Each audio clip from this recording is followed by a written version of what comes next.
Le vol de l'oiseau comporte 3 phases. D'abord l'envol, qui lui fait quitter la Terre. Ensuite le vol, où l'oiseau prend de l'altitude et parcourt une certaine distance. Et finalement l'atterrissage, où il reprend contact avec la Terre. 1. L'envol. L'envol d'un oiseau peut se faire d'une de ces 3 manières. L'albatros, qui est très lourd, doit donc courir en battant de ses énormes ailes pour pouvoir se glisser dans le ciel. Le pigeon, comme les oiseaux de taille plus petite, saute dans l'air directement du sol. Il fléchit ses pattes, puis dessine 3 grands 8 de ses ailes pour pouvoir entrer dans l'air. Il y prend appui et commence à ramer vers l'avant. Mais beaucoup d'oiseaux ne peuvent seulement entrer dans le ciel en s'y jetant. Le puffin locomèle se lance dans le vide à partir des plus hautes branches des arbres, et le frégate superbe a des ailes si grandes, 2 mètres, qu'il ne peut ni amérir ni décoller d'une surface plane. Il fait donc son nid dans des buissons qu'il quitte en s'élançant dans le vide.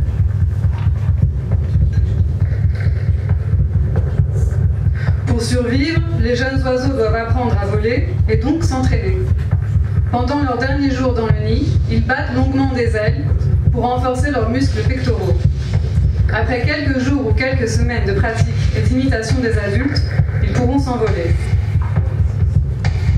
Pour les jeunes footbassins, l'apprentissage est court.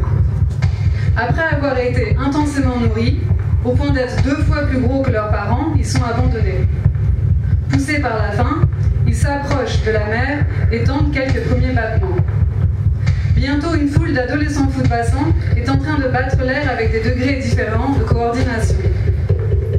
Certains réussissent à se soulever dans le ciel pour retomber quelques mètres plus loin dans l'eau. Lourds comme ils sont, le vol est difficile.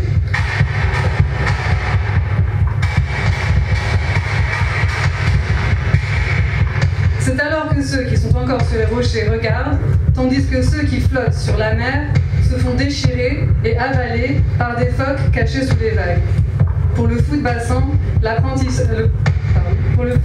le premier envol doit être un succès.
vol. Le 10 juillet 1657, Saint Joseph de Cupertino eut une vision.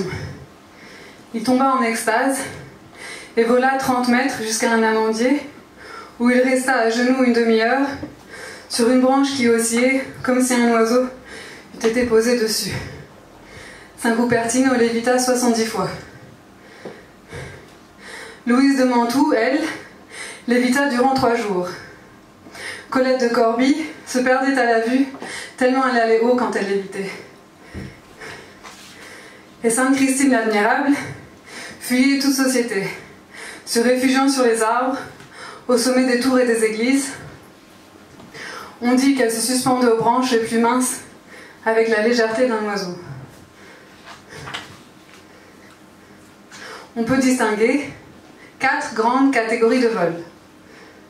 Le vol battu, où l'oiseau bat constamment des ailes, beaucoup de passereaux, canards et limicoles, abaissent et relèvent les ailes de façon continue, car leur surface à l'air ne leur permet pas de planer. Le vol plané. Ce vol permet à l'oiseau d'économiser ses forces. Et donc beaucoup d'oiseaux migrateurs y ont recours. Dans cette technique, l'oiseau ne bat pas des ailes, mais les étend simplement et se laisse porter par l'air en perdant très légèrement de l'altitude. Le vol à voile. Dans cette technique, l'oiseau étale ses ailes au maximum et se laisse porter par les courants aériens, ce qui lui permet de monter dans le ciel, à l'inverse du vol plané. Au-dessus de la terre, les cigognes, les grues et les rapaces s'élèvent à grande hauteur en vol à voile, puis se laissent glisser en vol plané sur plusieurs kilomètres avant de se remettre à monter sur notre ascendance. Le vol intermittent. Cette technique de vol est faite d'alternance entre des séquences de vol battu et des phases de repos. Soit en vol plané, soit en vol balistique, avec les ailes fermées et plaquées au corps. Dans le vol intermittent onduleux, l'oiseau bat vigoureusement des ailes pour prendre de la hauteur et de la vitesse, puis les ferme pour avancer tel un obus sur une courte distance.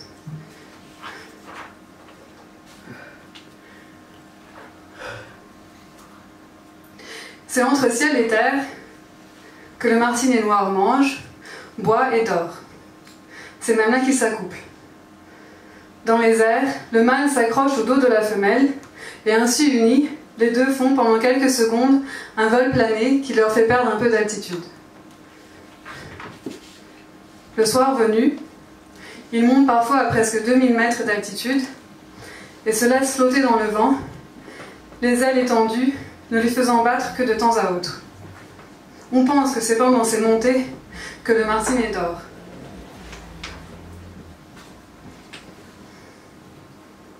Le martinet noir passe tellement de temps dans les airs que ses pattes sont devenues atrophiées. S'il se pose sur le sol, il n'est pas du tout certain de pouvoir redécoller, d'où le mythe qu'un martinet à terre est un martinet mort.